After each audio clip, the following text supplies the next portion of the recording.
Hello दोस्तों, कैसे हैं आप? बहुत अच्छे होंगे। मैं सर प्रदीप यादव। हम पढ़ रहे हैं मेंसुरेशन, उसी को आगे बढ़ाते अपनी क्लास स्टार्ट करते हैं। चलते हैं आज के पहले क्वेश्चन पर। पहला क्वेश्चन ध्यानपूर्वक रीड करेंगे। देखिए, पहला क्वेश्चन कहता है एक घन के प्रत्येक किनारे की लंबाई में 50% की वृद्धि की जाती है तो सतह क्षेत्रफल में प्रतिशत वृद्धि है। तो बताइए, एक घन है और घन की प्रत्येक भुजा बराबर होती है। अब उसने कहा है प्रत्येक किनारे की लंबाई में 50% की वृद्धि की जाती है। तो सबसे पहले आपको ये पता होना चाहिए घन का सतह क्षेत्रफल कितना होता है। तो आप जानते हैं 6a²। ए क्या है? इसकी साइड है। तो हम कह सकते हैं घन की साइड कितनी ए है। तो अब बताइए, ये 6 तो क्या है? कांस्टेंट वैल्यू है। आप कह सकते हैं यहाँ भुजा बदलेगी तो इसका सतह का क्षेत्रफल बदलेगा। तो अब यहाँ पर देखिएगा, यहाँ ए कितनी बार मल्टीप्लाई हुआ है? 2 बार मल्टीप्लाई हुआ है। तो हम कह सकते हैं भुजा कितने परसेंट बढ़ाई जाती है? 50%। तो ये वाली भुजा भी कितने परसेंट बढ़ेगी? 50%। तो इसको हम क्या लिख सकते हैं? 1/2 लिख सकते हैं। और इसको भी हम 1/2 लिख सकते हैं। यदि इसकी भुजा 2 थी तो बढ़कर कितनी हो जाती है? 3 हो जाती है। 2 थी तो बढ़कर कितनी हो जाती है? 3 हो जाती है। अब बताइए, जब ये मल्टीप्लाई करेगा तभी तो क्या बनेगा? a² बनेगा। तो यहाँ कितना हो जाता है? 4। और इसी प्रकार से ये कितना हो जाता है? 9 हो जाता है। तो हम कह सकते हैं यदि सतह का क्षेत्रफल पहले 4 था तो 4 से कितना हो जाता है? 9 हो जाता है। तो कितना बढ़ा है? तो आप कहेंगे यहाँ पर जो वृद्धि हुई है, 5 की वृद्धि हुई। कितने से? 4 से। और परसेंटेज निकालने के लिए हम गुणा करते हैं 100 से। जैसे ही 4 से इसको डिवाइड करेंगे कितनी बार जाएगा? 25 बार। और 25 पंजे 125। तो बताइएगा सतह क्षेत्रफल में वृद्धि जो हुई है 125% की हुई है। और यही हमारा आंसर हो जाता है। आप फॉर्मूला लगा सकते हैं, क्योंकि आप इस फॉर्मूले का इस्तेमाल भी कर सकते हैं। x plus by plus x into by बटे 100। आप यहाँ पर देखिएगा, यहाँ कितने परसेंट की वृद्धि है? तो आप कह सकते हैं 50% की है। तो यहाँ भी 50% लिखिएगा और यहाँ भी 50। आप जानते हैं 50 की 50 से गुणा होगी तो कितना आ जाता है? 2500 बटे 100। अब देखिएगा, यहाँ पर 2 जीरो से ये 2 जीरो कट जाते हैं। तो टोटल सम कितना आएगा इसका? 125%। और ये हमारा आंसर हो जाता है। चाहे आप इस प्रकार से करें चाहे इस प्रकार से करें, आंसर कितना आएगा? 125% आएगा। चलते हैं नेक्स्ट क्वेश्चन पर। देखिए, नेक्स्ट क्वेश्चन कहता है यदि एक समबाहु त्रिभुज का क्षेत्रफल 25√3 सेंटीमीटर स्क्वायर है तो त्रिभुज की प्रत्येक भुजा की लंबाई ज्ञात कीजिएगा। तो सबसे पहले आपको यह पता होना चाहिए समबाहु त्रिभुज की प्रत्येक भुजा क्या होती है? आपस में बराबर होती है। तो आप जानते हैं, यहाँ देखिएगा हमको क्या दिया है? क्षेत्रफल दिया है। तो आपको पहले ये पता होना चाहिए समबाहु त्रिभुज का क्षेत्रफल कितने के बराबर होता है? का क्षेत्रफल बराबर होगा यहाँ पर √3/4 a²। ए क्या है? समबाहु त्रिभुज की भुजा है। तो हमने भुजा कितनी मान ली यहाँ पर? इसकी a मान ली है।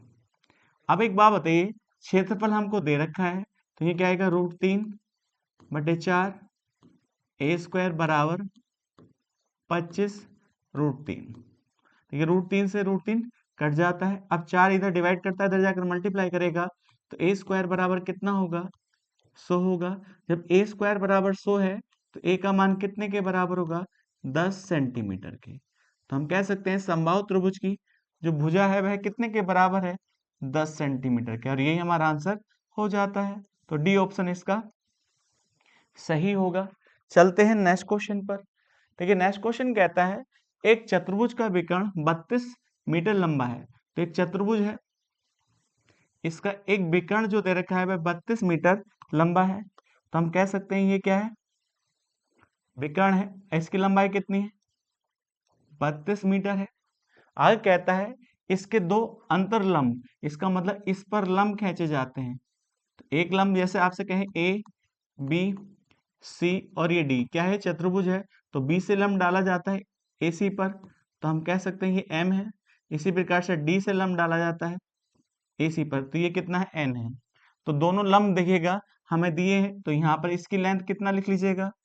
6 मीटर। और इसकी लेंथ कितनी है? 10 मीटर है। तो आप जानते हैं हमसे किसका क्षेत्रफल पूछा है? चतुर्भुज का क्षेत्रफल पूछा है, बड़ा सिंपल क्वेश्चन हो जाता है। तो आप इस प्रकार से निकालिएगा, दो त्रिभुज बनते हैं, त्रिभुज ए बी सी का क्षेत्रफल। तो आप क्षेत्रफल किस प्रकार से निकालेंगे, तो इसका आधार क्या मान लीजिएगा, ए सी।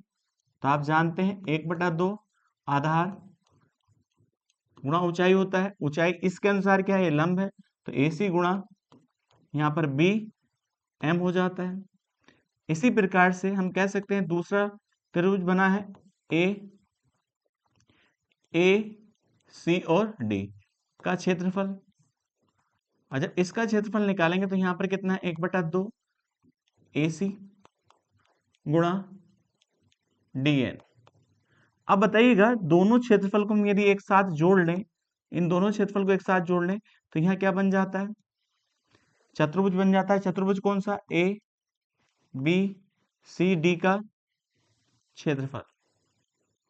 अब इसका क्षेत्रफल कितने के बराबर होगा, देखिए दोनों को जोड़ेंगे तो 1/2 कॉमन हो जाता है, ए सी भी कॉमन है, तो यहाँ पर लेंथ आती है B M plus D N. अब बताइएगा हमारे पास ए सी की लेंथ है, तो ए सी की लेंथ यहाँ पर कितनी है, देखिएगा यहाँ ए सी की जो लेंथ है 32 मीटर सॉरी। इसी प्रकार से दोनों के लंब की माप आप जानते हैं 6 है और यहाँ 10 है, तो 6 और 10 कितना हो जाता है, 16 हो जाता है। अब 2 से डिवाइड करिए, 8 बढ़ जाएगा, 8 की गुणा हम 32 से करते हैं, 8 दूनी 16, 8 या 24 और 1 25। तो हम कह सकते हैं यहाँ एरिया क्या आएगा, 256 मीटर स्क्वायर आएगा। और यही हमसे पूछा गया था, चतुर्भुज का क्षेत्रफल ज्ञात कीजिएगा। तो बताइए कौन सा ऑप्शन सही होगा, ए ऑप्शन इसका सही हो जाता है।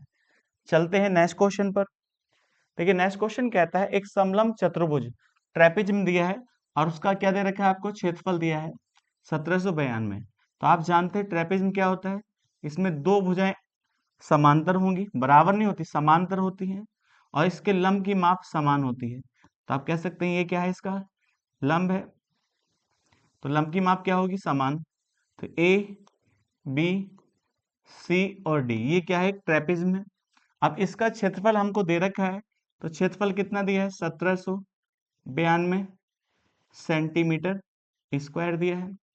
आगे कहता है इसकी समांतर भुजाओं के बीच की लंबवत दूरी, यहाँ पर जो लंबवत दूरी है वह दे रखी है 28 सेंटीमीटर। आगे कहा यदि समांतर भुजाओं में से एक की लंबाई 72 है, तो आप कह सकते हैं एक भुजा की लंबाई कितनी है, 72 सेंटीमीटर है। तो दूसरे की आपसे लंबाई पूछा है, तो आप बताइएगा यहाँ से यहाँ तक की लेंथ हमें निकालनी है, तो इसको हम क्या मान लेते हैं, जैसे x मान लें।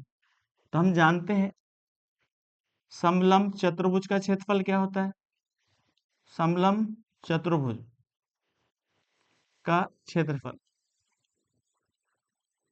आपको यहाँ पर पता होना चाहिए, 1/2 समांतर भुजाओं का योग। तो समांतर भुजा क्या है, एक तो भुजा 72 है और दूसरी आपने क्या मानी, x। समांतर भुजाओं का योग और गुणा ऊंचाई, ऊंचाई कितनी है यहाँ पर, 28 है। तो बताइए क्षेत्रफल हमारे पास दे रखा है यहाँ पर 1792 बराबर 1/2, और यहाँ कितना हो जाता है 72 प्लस x और गुणा 28। तो देखिए इससे इसको डिवाइड करते हैं, कितनी बार जाएगा, 14 बार डिवाइड कर लेते हैं। अब देखिएगा 7 से डिवाइड कर लीजिएगा, 7 दूनी 14 होता है। अब देखिए 7 दूनी 14 होगा, बचा कितना है यहाँ पर, आप कह सकते हैं 3 बचा है, तो 39 हो जाता है। 7 पंजे 35 हो जाता है। इसी प्रकार से यहाँ पर 7 छंग 42, और इससे इसको डैसे डिवाइड करेंगे तो यहाँ कितना 128 बराबर 72 प्लस x। तो यहाँ देखिए 72 प्लस का इधर जाकर माइनस का होगा, जैसे माइनस करेंगे तो 8 में से 2 गए तो यहाँ 6 आ जाता है।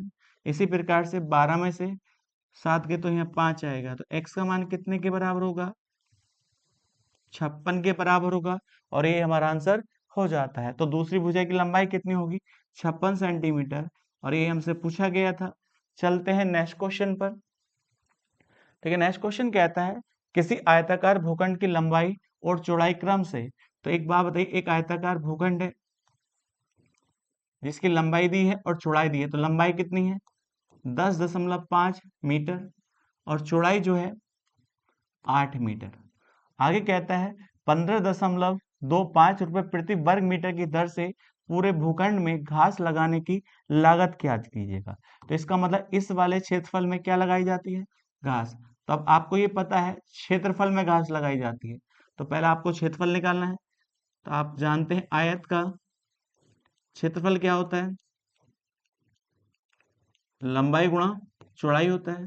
तो यहाँ लंबाई कितनी है, यहाँ 10.5 और चौड़ाई 8 है। दशमलव हटाएंगे नीचे 0 आ जाता है, 5 से काटिएगा ऊपर 21 आएगा और नीचे 2, और 2 से इसको डिवाइड कर लीजिएगा।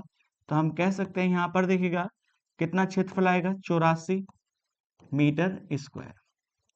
इसका मतलब जो आयताकार क्षेत्र है उसका एरिया कितना है, 84 मीटर स्क्वायर।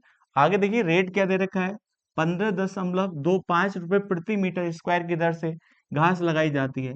तो बताइए कॉस्ट निकालनी, टोटल कॉस्ट निकालनी। तो हम कह सकते हैं टोटल एरिया कितना है, 84, और किस रेट से लगाई जाती है, 15.25 रुपए प्रति मीटर की दर से घास लगाई जाती है। अब देखिएगा टोटल कॉस्ट निकाल लेते हैं, पॉइंट हटाएंगे नीचे क्या जाता है, 2 0 आ जाते हैं। अब इसको सोल्व कर लेते हैं, यहाँ देखिएगा 5 से डिवाइड करिएगा, 5 से 15 होगा और 5 पंजे 25, और नीचे कितना आएगा 20, फिर 5 से डिवाइड करिए ऊपर 61 आएगा और नीचे 4, और 4 से इसको डिवाइड कर दीजिए कितना आ जाता है, 21 आ जाता है। तो यहाँ वैल्यू कितनी आती है, 61 गुणा 21 आ जाता है। अब इसके हम गुणा कर लेते हैं, तो आप जानते हैं 21 ही का ना 21 होगा, कैरी कितना हो जाता है, 2 हो जाता है। अब यहाँ पर देखिएगा 6 का ना 6, 6 दूनी 12, तो हम कह सकते हैं यहाँ पर कितना आता है 126। तो यहाँ पर आ जाता है एक कैरी, 2 कैरी था, तो हम कह सकते हैं यहाँ पर वैल्यू कितनी आएगी, 1281। अब ये रुपए आएगा, इसका मतलब टोटल कॉस्ट कितनी लगेगी, 1281 रुपए की टोटल कॉस्ट से गुणा कर सकते हैं और ये हमारा आंसर हो जाता है। तो कौन सा ऑप्शन सही होगा इसका, पहला ऑप्शन। सिंपल सा क्वेश्चन है, किया जा सकता है। चलते हैं नेक्स्ट क्वेश्चन पर। देखिए नेक्स्ट क्वेश्चन कहता है एक मैदान में एक वृत्ताकार रेसिंग ट्रैक बनाया जाता है, यदि रेसिंग ट्रैक की बाह्य परिधि और आंतरिक परिधि का अंतर कितना है, 33 मीटर है। तो बताइए रेसिंग ट्रैक है, तो ध्यान पूर्वक यहाँ देखिएगा, जो रेसिंग ट्रैक है इसको आप क्या कहेंगे, रेसिंग ट्रैक है। आंतरिक परिधि और बाह्य परिधि का अंतर दे रखा है, तो बताइए आंतरिक परिधि की त्रिज्या स्मॉल आर और बाह्य परिधि की त्रिज्या कैपिटल आर। तो आप जानते हैं परिधि कितनी होगी, 2 पाई आर, ये क्या होगी बाह्य परिधि, और ये होगी 2 पाई आर ये आंतरिक, और दोनों का अंतर कितने के बराबर है, 33 मीटर के बराबर है। तो अब एक ध्यान पूर्वक यहाँ पर देखिएगा, इसको हम देखिएगा आर का मान हमें निकालना है, क्योंकि चौड़ाई निकालनी है, तो चौड़ाई बड़ी आसानी से निकाल सकते हैं। तो 2 पाई कॉमन कर लीजिएगा, तो आर माइनस के आर बराबर 33। अब जानते हैं देखिएगा पाई का मान 22/7, और यहाँ आर माइनस के आर बराबर 33। अब 11 से डिवाइड करें, 11 दूनी 22 होगा और 11 ते 33 हो जाता है, आर माइनस के आर, तो यहाँ पर कितनी वैल्यू हो जाती है, 21/4। अब 4 से जैसे हम भाग करेंगे इसको, 4 पंजे 20 होगा, बचा 1/4।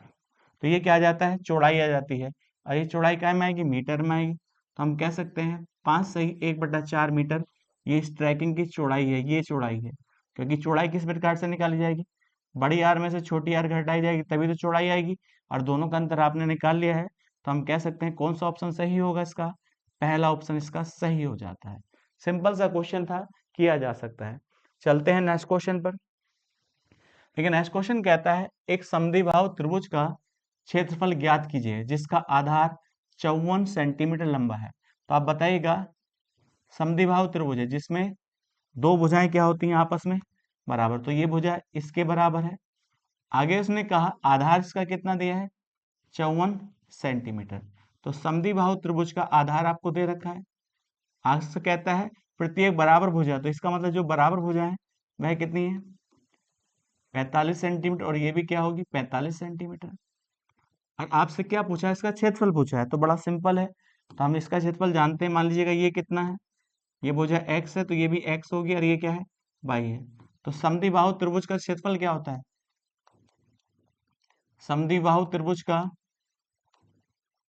समद्विबाहु त्रिभुज का क्षेत्रफल आप जानते हैं, का क्षेत्रफल आपको ये पता होगा 1/4, जो इसका आधार होगा तो आधार यहाँ देखिए आधार आएगा स्क्वायर रूट 4x² माइनस के बाई स्क्वायर, ये क्षेत्रफल होता है समद्विबाहु त्रिभुज का। आप सिंपल सा देखिए वैल्यू पुट कर लीजिएगा, तो हम जानते हैं 1/4। अब आधार कितना है यहाँ पर इसका 54, और 4 गुणा यहाँ पर देखिए x क्या है यहाँ 45, 45 का स्क्वायर आएगा यहाँ पर 45 का स्क्वायर माइनस के, तो हम कह सकते हैं यहाँ पर देखिए बाई का स्क्वायर, तो बाई कितना है यहाँ पर 54 का स्क्वायर। अब इसको हम सोल्व कर लेते हैं, तो आप जानते हैं 45 का स्क्वायर निकाल लेते हैं, तो यहाँ 5 का स्क्वायर कितना हो 25 होगा, और 4 का स्क्वायर 16 होगा, गुणा 5 चौक 20 और 20 दूनी 40, तो 40 ऐड कर देते हैं, तो यहाँ 5 आएगा, यहाँ 2 आएगा और यहाँ 20 हो जाता है। तो 2025 किसका स्क्वायर होता है 45 का। इसी प्रकार से हम किसका 54 का स्क्वायर निकाल लेते हैं, तो 4 का वर्ग 16 होगा, 5 का वर्ग 25 होगा। अब 5 चौक 20, 20 दूनी 40, 40 ऐड कर देते हैं, तो हम कह सकते हैं यहाँ पर कितना आ जाता है 2916। अब एक बात बताओ, यहाँ सिंपल से गुणा भाग बन जाती है 1/4 गुणा 54। अब देखिए 4 से गुणा करेंगे हम किसकी, तो यहाँ करेंगे 2025 माइनस के 2916। अब देखिए यहाँ गुणा नॉर्मल से गुणा भाग बन जाती है, तो 1/4 गुणा 54।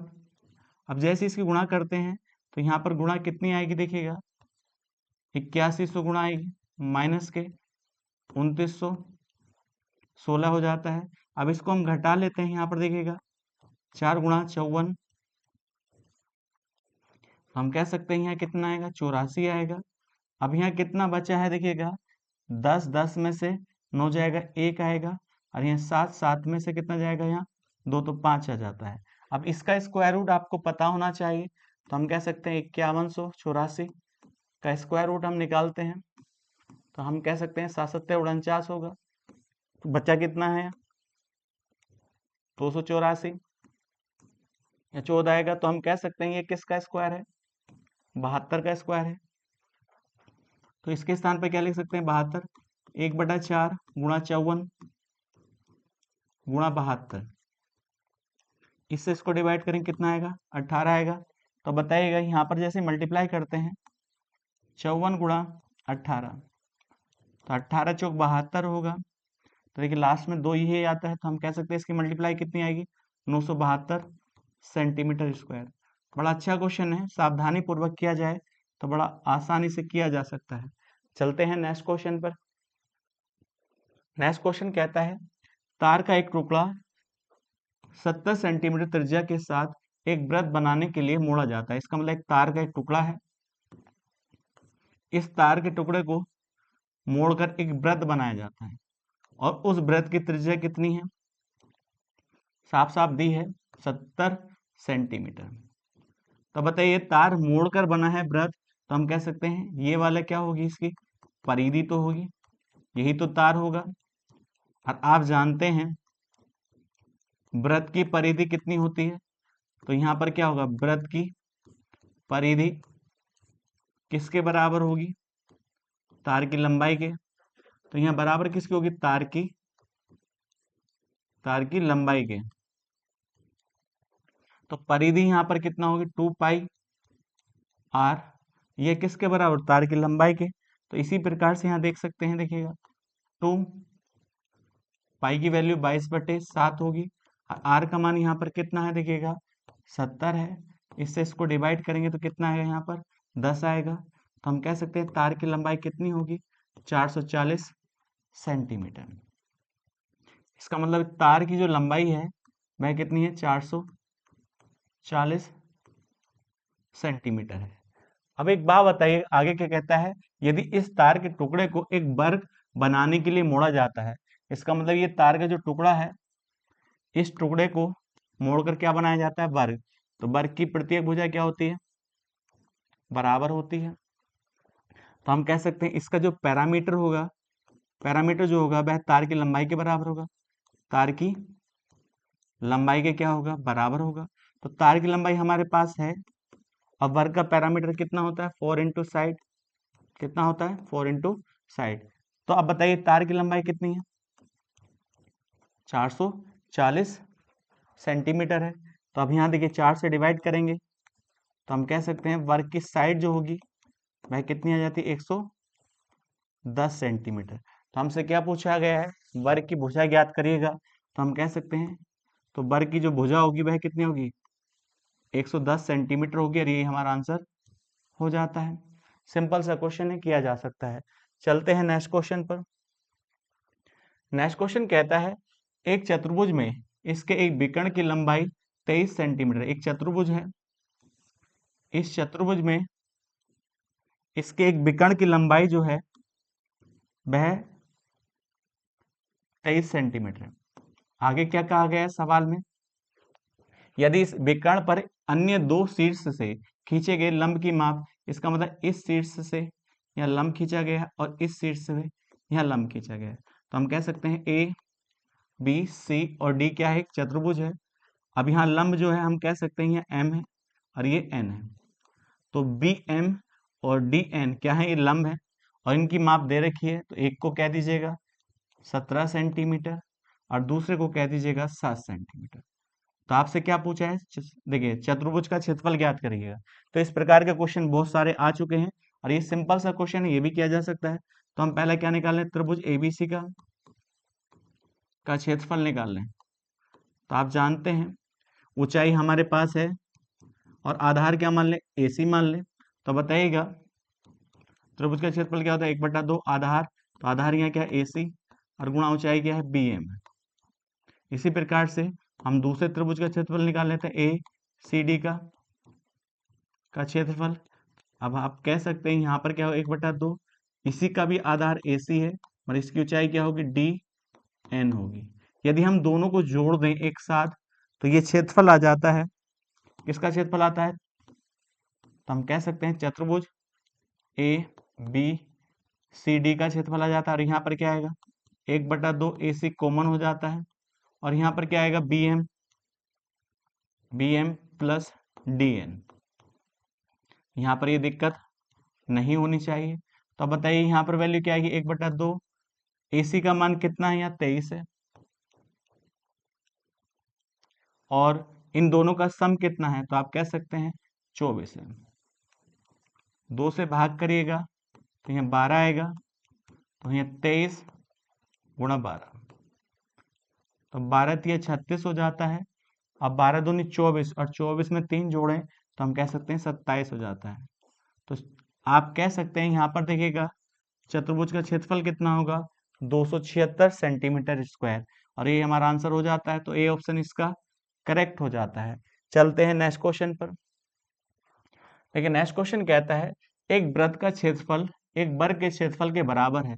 तो पहले वृत्त है, तो ये वृत्त है और एक क्या है, वर्ग है, और दोनों का क्षेत्रफल क्या है, बराबर है। तो एरिया दोनों का क्या दे रखा है, बराबर। तो यहाँ पर भी क्षेत्रफल और यहाँ भी क्षेत्रफल, और दोनों का क्षेत्रफल आपको यहाँ बराबर दे रखा है। तो बताइएगा सर्किल जो बना होता है वो किससे बना होता है, रेडियस से, और जो वर्ग जो बना होता है साइड से। तो इसकी साइड क्या मान लिया आपने, ए मानी, और यहाँ रेडियस क्या मानी है, आर मानी है। तो इसका क्षेत्रफल कितना होगा, तो आप कहेंगे पाई आर स्क्वायर होगा, और इसका क्षेत्रफल क्या होगा, साइड स्क्वायर ए स्क्वायर हो जाता है।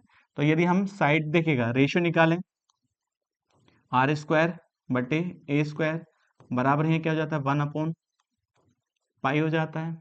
अब दोनों का जैसे रेशियो निकालते हैं तो यहाँ कितना आता है, आर बटे ए बराबर कितना होगा, यहाँ पर स्क्वायर रूट 1/पाई आ जाता है। कोई दिक्कत यहाँ तक नहीं होनी चाहिए क्योंकि इधर स्क्वायर था, इधर जाकर स्क्वायर रूट लग जाता है।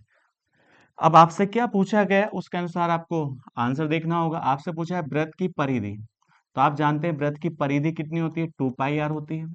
कितनी होती है, 2πr। और वर्ग का परिमाप कितना होता है, 4a होता है। तो बताइए यदि मैं यहाँ पर इसकी गुणा कर दूं 2π की, तो r तो था ही, तो 2π की गुणा इधर करी तो इधर भी कर देता हूं, तो यहाँ क्या आ जाता है 2 पाई।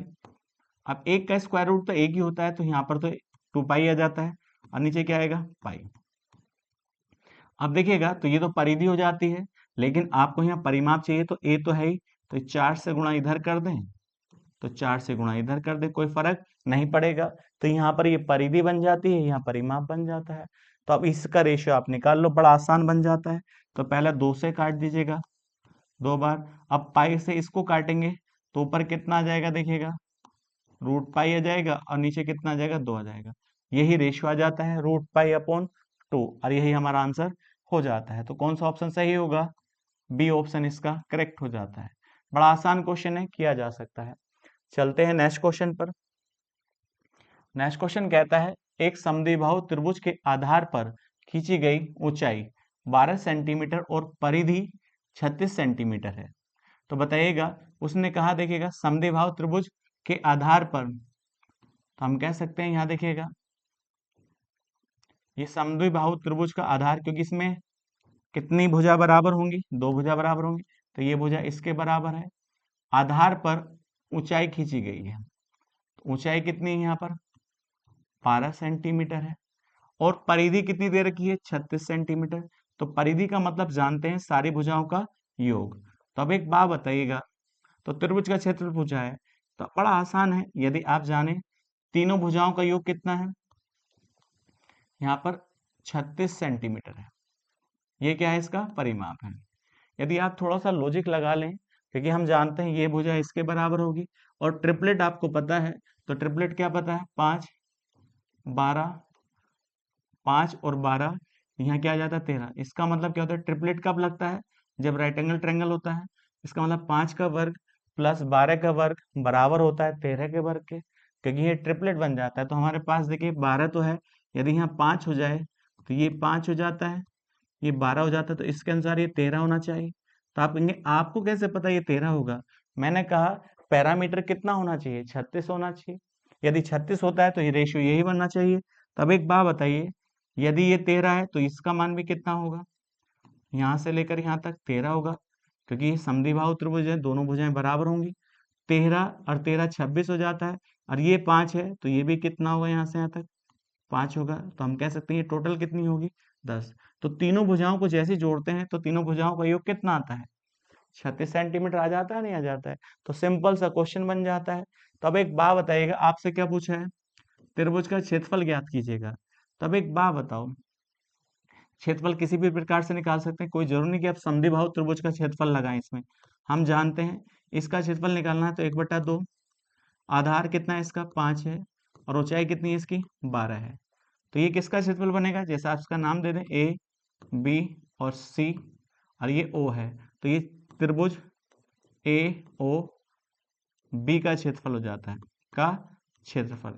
और यदि इसका मैं डबल करूंगा तो पूरे त्रिभुज का क्षेत्रफल आ जाता है। तो यहाँ देखिए 2 से इसको काटेंगे तो यहाँ कितना आएगा, 6 और 6 पंजे 30 हो जाता है, नहीं हो जाता है। तो 30 तो इसका एरिया है, और 30 ही इसका एरिया होगा, 30 और 30 60 हो जाता है।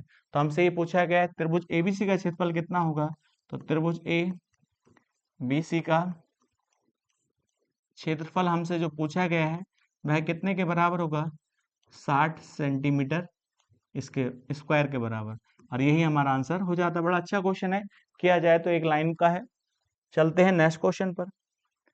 नेक्स्ट क्वेश्चन कहता है एक समद्विबाहु त्रिभुज का कर्ण 28√2 सेंटीमीटर है। तो बताइएगा समद्विबाहु त्रिभुज का कर्ण जो है, सबसे बड़ी साइड जो है, देखिएगा तो समद्विबाहु त्रिभुज का मतलब आप जानते हैं जिसमें दो भुजाएं बराबर हो।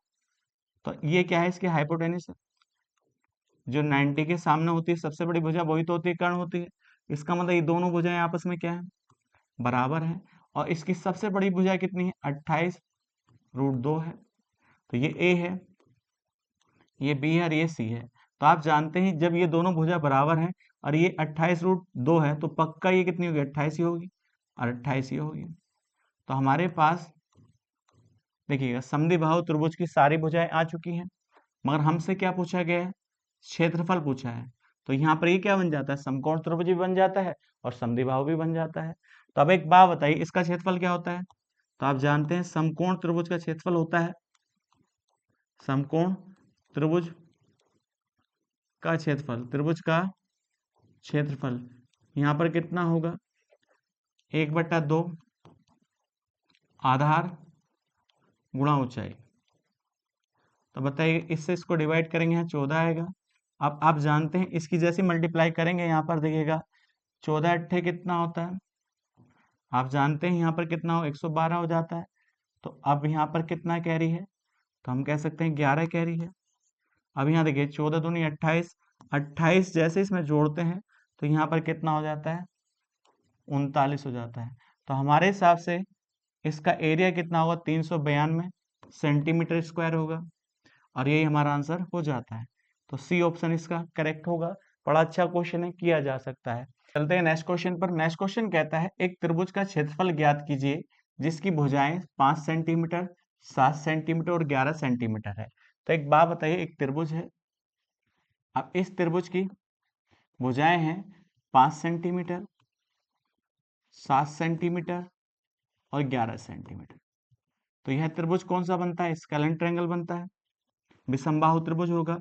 तो पहले देखिए हम क्या निकालते हैं, परिमाप निकालते हैं। तो सभी भुजाओं का योग, तो सभी भुजाओं का योग कितना आएगा 23 सेंटीमीटर। अब देखिए परिमाप निकल जाता है तो एस की वैल्यू निकालते हैं। तो एस क्या होता है, हाफ पैरामीटर होता है। तो यहाँ हाफ पैरामीटर कितना होगा 23/2 सेंटीमीटर। भाग नहीं करेंगे, इतना ही छोड़ देंगे।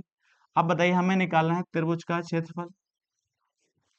तो त्रिभुज का क्षेत्रफल किस प्रकार से निकालेंगे, तो आप जानते हैं एस माइनस का ए, एस माइनस का बी, एस माइनस का सी। तो यहाँ पर एस की वैल्यू आपके पास है कितनी है 23/2, और यहाँ भी 23/2 में से कितना घटा दीजिएगा, एक भुजा, तो एक भुजा 5 मान लीजिए पहली। फिर आगे कहता है देखिएगा यहाँ कितना होगा 23/2 माइनस के 7 होगा। इसी प्रकार से 23/2 माइनस के 11। अब एक बात बताओ, यहाँ से जब इसको सोल्व करते हैं तो यहाँ कितना आएगा 23/2 गुणा 5 दूनी 10। अब 10 दिखेगा, 23 में 10 जाएगा तो 13, 13/2, और यहाँ 9/2, और यहाँ पर कितना आएगा 1/2। तो नीचे जो मल्टीप्लाई आती है वह कितनी आ जाती है, तो नीचे जो आएगा मल्टीप्लाई 16 आएगा, और ऊपर जो मल्टीप्लाई आएगी तो आप जानते हैं इसकी गुणा कर लें। तो यहाँ आ जाता है 23 और गुणा 117, और जैसे ही आप ऊपर गुणा करेंगे तो यहाँ पर वैल्यू आएगी 2691, और नीचे कितनी आएगी 16। और जब आप इसका स्क्वायर रूट सोल्व करेंगे तो इसका मान आएगा 12.97 सेंटीमीटर स्क्वायर। आप इसे प्रॉपर सोल्व करेंगे तो यही वैल्यू आ जाती है, और यही हमारा आंसर हो जाता है। चलते हैं नेक्स्ट क्वेश्चन पर। देखिए नेक्स्ट क्वेश्चन कहता है नीचे दिए गए चित्र को देखिए और समलंब PQRS का क्षेत्रफल ज्ञात कीजिएगा। तो ये आप कह सकते हैं जो हमें जो चतुर्भुज दिया है वह ट्रेपेजियम दिया है। तो ट्रेपेजियम की खास बात क्या होती है, दो भुजाएं समांतर होती हैं। तो ये दोनों भुजाएं आपस में क्या है, समांतर है। अब देखिएगा बराबर नहीं होती, समांतर होती हैं। तो हम कह सकते हैं यहाँ कितना सेंटीमीटर है, ये 9 सेंटीमीटर है, और ये 15 सेंटीमीटर, और ये कोण कितने डिग्री का है 90 डिग्री का।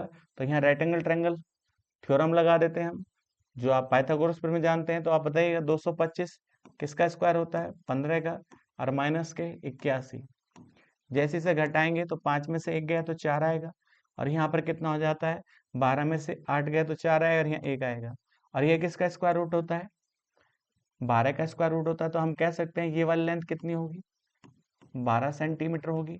बस हो जाता है क्वेश्चन। तो आप जानते हैं ट्रेपेजियम का समलंब चतुर्भुज का क्षेत्रफल क्या होता है, चतुर्भुज का क्षेत्रफल जो होता है 1/2 समांतर भुजाओं का योग। तो बताइए समांतर भुजा कौन सी है, इसमें PQ प्लस RS और गुणा ऊंचाई, यही तो होता है। तब एक बात बताइएगा, समांतर भुजा हमारे पास है 1/2 है। यहाँ देखिए समांतर भुजा कितनी 9 है और 8 है, तो यहाँ 9 लिखिए अगर यहाँ 8 और गुणा ऊंचाई कौन सी है, तो आपके ये ऊंचाई है तो ये 12 आ जाती है। 1/2। अब देखिए दोनों का सम करेंगे तो यहाँ कितना आएगा, 17 गुणा 12। अब 2 से डिवाइड करिए 6 आ जाता है, तो आप पता है 17 छक्का 102 होगा, 102 सेंटीमीटर स्क्वायर। ये क्या बन जाता है, समलंब चतुर्भुज का क्षेत्रफल बन जाता है और ये हमारा आंसर हो जाता है। चलते हैं नेक्स्ट क्वेश्चन पर। देखिए नेक्स्ट क्वेश्चन कहता है दो बहुभुज में भुजाओं की संख्या समान होती है। तो बताइए बहुभुज है, बहुभुज का मतलब ये ट्रायंगल भी हो सकते हैं, चतुर्भुज हो सकते हैं, उससे कोई फर्क नहीं पड़ता। तो उसने कहा दो बहुभुज की भुजाओं की संख्या समान होती है यदि भुजाओं की लंबाई का अनुपात 3:4 है तो क्षेत्रफल का अनुपात पूछा है। तो बताइए भुजा का अनुपात दे रखा है, क्षेत्रफल का अनुपात पूछा है, तो संगत भुजा का अनुपात दिया है तो क्षेत्रफल आसानी से निकाल सकते हैं। क्षेत्रफल निकालने के लिए इस भुजा का स्क्वायर कर दीजिएगा और इस क्षेत्रफल निकालने के लिए इस भुजा का स्क्वायर कर दीजिएगा। तो हम कह सकते हैं ये क्षेत्रफल का अनुपात कितना होगा, 9:25 होगा और ये हमारा आंसर हो जाता है। सिंपल सा क्वेश्चन है, किया जा सकता है। चलते हैं नेक्स्ट क्वेश्चन पर। नेक्स्ट क्वेश्चन कहता है एबीसी एक समकोण त्रिभुज है। तो बताइएगा एबीसी जो दे रखा है एक समकोण त्रिभुज दे रखा है, समकोण बनाने वाली भुजाओं की लंबाई 4 सेंटीमीटर और 3 सेंटीमीटर है। तो एक बात बताइएगा, ये समकोण त्रिभुज है और समकोण बनाने वाली भुजा कितनी है, 4 सेंटीमीटर और 3 सेंटीमीटर। तो आपको साफ साफ नजर आता है ट्रिपलेट बनता है, और ट्रिपलेट कौन सा बनता है, 3 का वर्ग और 4 का वर्ग किसके वर्ग के बराबर होता है, 5 के वर्ग के। तो ये ट्रिपलेट बन जाता है। तो हम कह सकते हैं ये वाली लेंथ कितनी होगी, 5 होगी। अब कहता है इसके भीतर वाले एक वृत्त की त्रिज्या ज्ञात कीजिएगा। इसका मतलब इसके अंदर एक वृत्त बना है, उस वृत्त की त्रिज्या ज्ञात करनी है। तो आप बता सकते हैं, आप बहुत आसान क्वेश्चन है, हम जानते हैं। देखिएगा देखिए आर बराबर होता है डेल्टा अपॉन एस। यदि स्मॉल आर निकालनी है तो डेल्टा अपॉन एस फॉर्मूला होता है, और कैपिटल आर निकालनी है तो आप जानते हैं ए बी सी भुजाओं का मल्टीपल अपॉन 4 डेल्टा होता है। तो आपको कौन सी रेडियस निकालनी है वह निकाल सकते हैं। तो अब एक बात बताइएगा डेल्टा का मतलब एरिया होता है, तो समकोण त्रिभुज का एरिया कितना होता है, तो आधार गुणा ऊंचाई, समकोण त्रिभुज का क्षेत्रफल। तो आप जानते हैं बड़ा आसान है, 1/2। आधार कितना है इसका, 3 है, और ऊंचाई कितनी है, 4 है। तो यहाँ से इसको डिवाइड करेंगे तो कितना मान आएगा, 6 आएगा। तो बताइए एरिया आ चुका है, ये क्या है, एरिया है। अब एस निकालना, तो एस क्या होता है, हाफ पैरामीटर होता है। तो इसका पैरामीटर निकाले तो यहाँ कितना आएगा, 12। 12 का आधा कितना होगा, 6 हो जाता है। तो अब बताइए ऊपर भी 6 और नीचे भी 6, तो इसकी वैल्यू कितनी आएगी, 6 और बटे 6, और 6 से 6 कट जाता है तो कितना आ जाता है, 1 सेंटीमीटर। इसका मतलब इस वृत्त की त्रिज्या कितनी है, 1 सेंटीमीटर। और ये हमारा आंसर हो जाता है, पहला ऑप्शन इसका सही होगा। चलते हैं नेक्स्ट क्वेश्चन पर। देखिए नेक्स्ट क्वेश्चन कहता है भुजा x वाले एक समबाहु त्रिभुज के क्षेत्रफल का भुजा x वाले एक वर्ग के क्षेत्रफल से अनुपात ज्ञात कीजिएगा। तो आप कह सकते हैं यहाँ पर देखिए समबाहु त्रिभुज है और दूसरा क्या है, वर्ग है। अब बताइएगा इसकी भुजा कितनी है, x सेंटीमीटर है, और इसकी भुजा भी कितनी है, x सेंटीमीटर। आपसे क्या पूछा है, इन दोनों के क्षेत्रफल का अनुपात पूछा है। तो अब बताइए क्षेत्रफल क्या होता है, √3/4। अब यहाँ देखिए क्या आएगा, एक्स स्क्वायर आ जाएगा। इसके अनुसार भुजा स्क्वायर होता है, क्या होता है, भुजा स्क्वायर। ये इसका एरिया है A1, इसे कह दीजिएगा A2। अब इससे ये कट जाता है तो हम कह सकते हैं अनुपात कितना होगा, √3/4 हो जाता है, और ये हमारी वैल्यू बन जाती है। तो बताइए कौन सा ऑप्शन सही होगा, डी ऑप्शन इसका करेक्ट हो जाता है। सिंपल सा क्वेश्चन है, किया जा सकता है। चलते हैं नेक्स्ट क्वेश्चन पर। नेक्स्ट क्वेश्चन कहता है एक वर्ग का क्षेत्रफल 36 सेंटीमीटर है, इसकी भुजाओं के मध्य बिंदु को मिलाने से बने वर्ग का क्षेत्रफल ज्ञात कीजिएगा।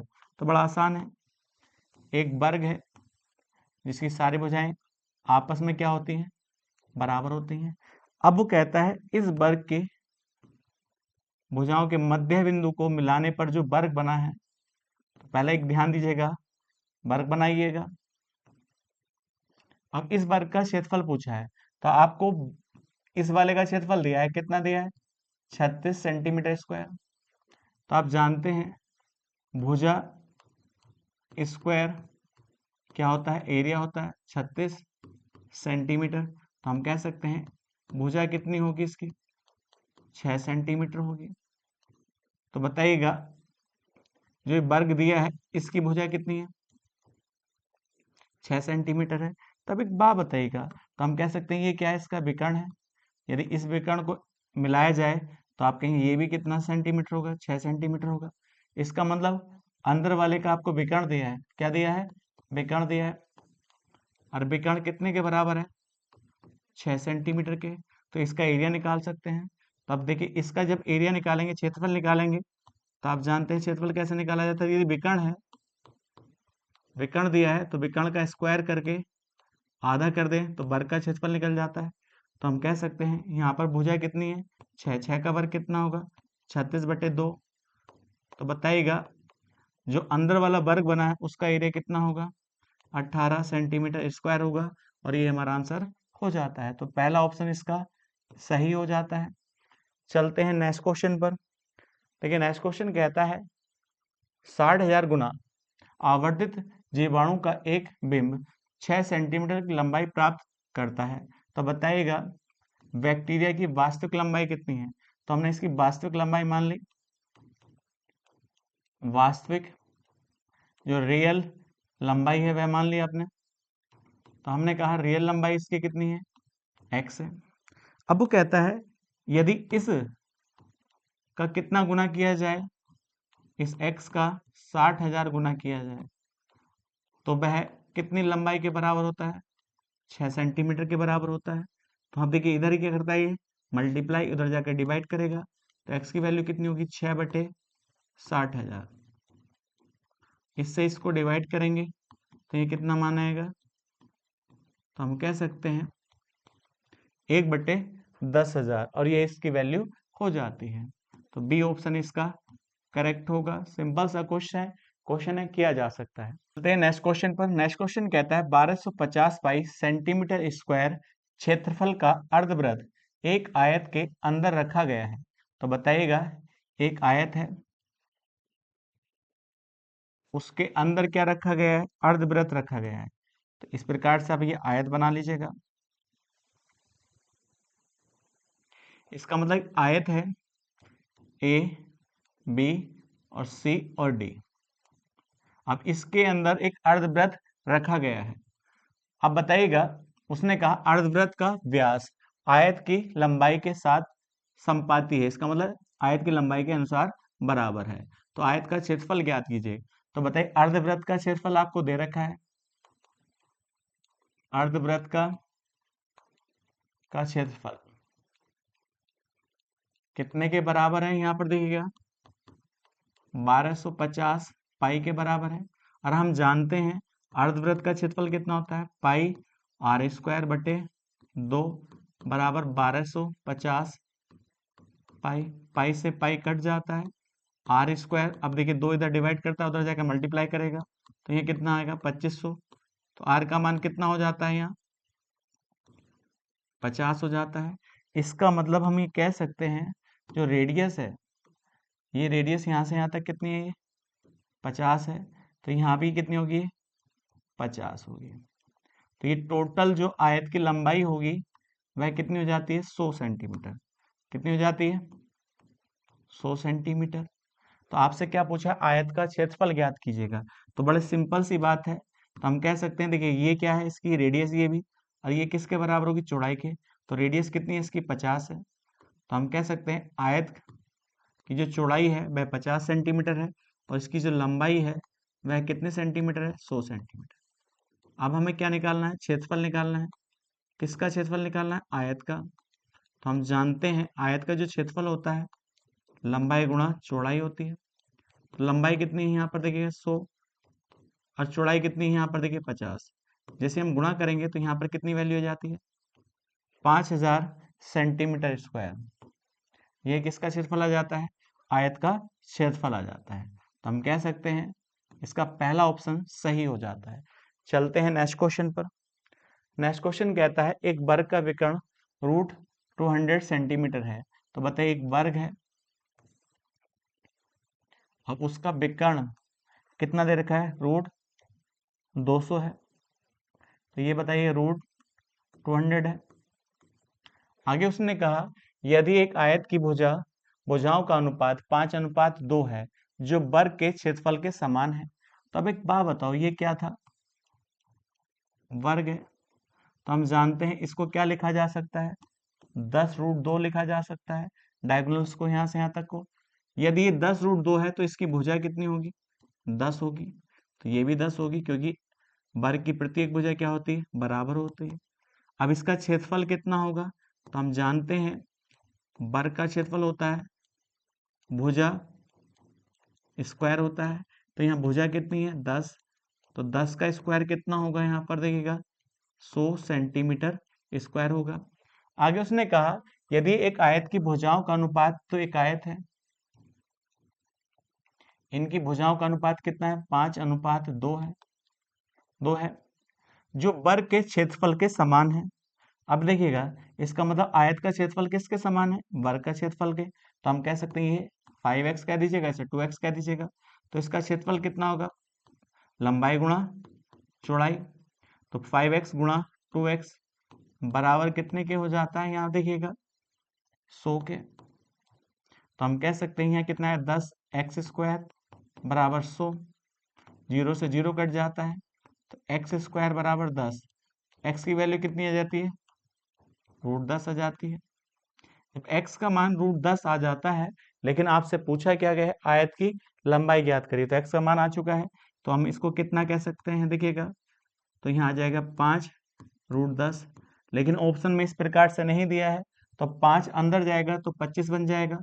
और जैसे ही आप 10 की गुणा 25 से करेंगे तो इसका मान कितना हो जाएगा, ये 250, और किस में, स्क्वायर रूट में। तो यही इसका आंसर हो जाता है। तो आयत की जो लंबाई होगी स्क्वायर रूट 250, और ये इसका सही आंसर हो जाता है। चलते हैं नेक्स्ट क्वेश्चन पर। लेकिन नेक्स्ट क्वेश्चन कहता है हमारे पास 20 सही 5/2 मीटर लंबाई की एक कालीन है। तो बताइएगा 20 सही 5/2 को हम क्या लिख सकते हैं, 45/2 मीटर लिख सकते हैं। ये कालीन की लंबाई है, कालीन की लंबाई है ये। आगे कहता है जिसमें से 4 सही 1/2 लंबाई के कितने टुकड़े काटे जा सकते हैं। तो बताइए टुकड़े जो कटेंगे वो कितने के, 4 दूनी 8 और 1 9, 9/2 मीटर के टुकड़े काटे जाने हैं। अब टोटल लेंथ ये थी आपके अनुसार, तो 45/2 और बटे यहाँ कितना आएगा, 9/2। तो अब एक बात बताइए, टुकड़े काटने हैं 9/2 मीटर के, तो 45/2 ऊपर क्या जाएगा 2 और नीचे 9, 2 से 2 कट जाता है, 9 पंजे 45। तो हम कह सकते हैं कितने टुकड़े काटे जा सकते हैं, 5 टुकड़े काटे जा सकते हैं। ये तो छोटा सवाल है, अपने आप से ही समझ सकते हैं। चलते हैं नेक्स्ट क्वेश्चन पर। नेक्स्ट क्वेश्चन कहता है 40 मीटर गुणा 24 मीटर माप के एक कमरे के फर्श पर बिछाने के लिए 6 मीटर गुणा 4 मीटर माप की कितनी कालीन की आवश्यकता होगी। तो आप जानते हैं कमरे का एरिया कितना है, 40 गुणा 24, मगर जो कालीन का एरिया कितना है, तो देखिए कालीन का एरिया जो आएगा वह 6 गुणा 4। तो कालीन देखिए इससे इसको काटेंगे तो कितनी कालीन चाहिए, 40 कालीन चाहिए। 40 कालीन होंगी तभी तो कमरे के एरिया के बराबर बन पाएगा। तो हम कह सकते हैं इसका आंसर कितना होगा, 40 इसका सही आंसर हो जाता है। चलते हैं नेक्स्ट क्वेश्चन पर। देखिए नेक्स्ट क्वेश्चन कहता है यदि किसी समचतुर्भुज के विकर्ण 5:4 के अनुपात में है। तो आप जानते हैं समचतुर्भुज जिसकी सारी भुजाएं बराबर होती हैं। अब इसके विकर्ण देखिएगा, इसके विकर्ण का अनुपात दिया है। तो पहला विकर्ण देखिएगा जैसे D1 और D2 का अनुपात कितना दिया है, 5:4 है, तो ये D2 कह दीजिएगा। आगे कहता है तो समचतुर्भुज के क्षेत्रफल और उसके विकर्ण के गुणनफल का अनुपात ज्ञात कीजिएगा। तो आप जानते हैं समचतुर्भुज का क्षेत्रफल क्या होता है जब विकर्ण दिया होता है?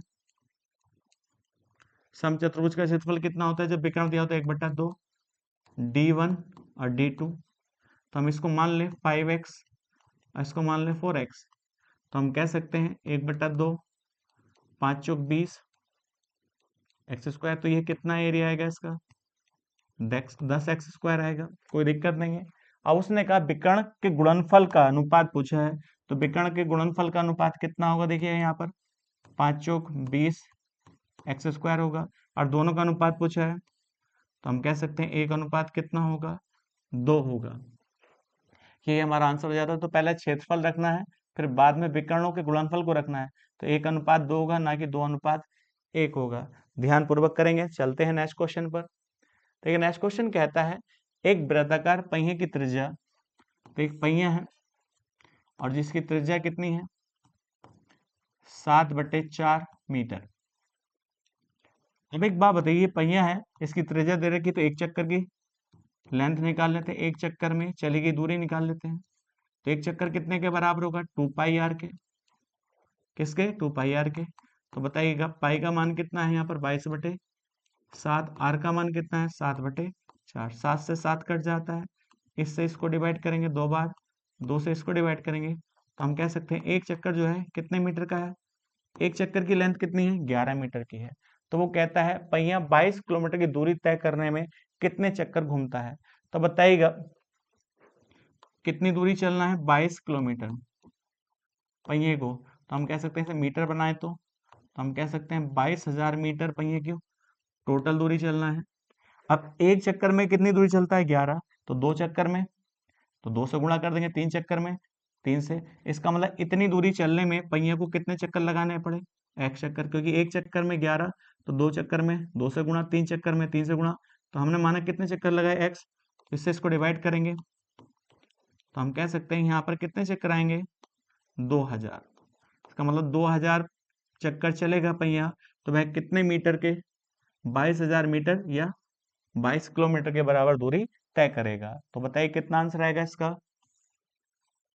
2000 चक्कर। और यही आज की वीडियो का लास्ट क्वेश्चन था। नेक्स्ट वीडियो में नेक्स्ट क्वेश्चन के साथ मिलते हैं। आज के लिए इतना ही।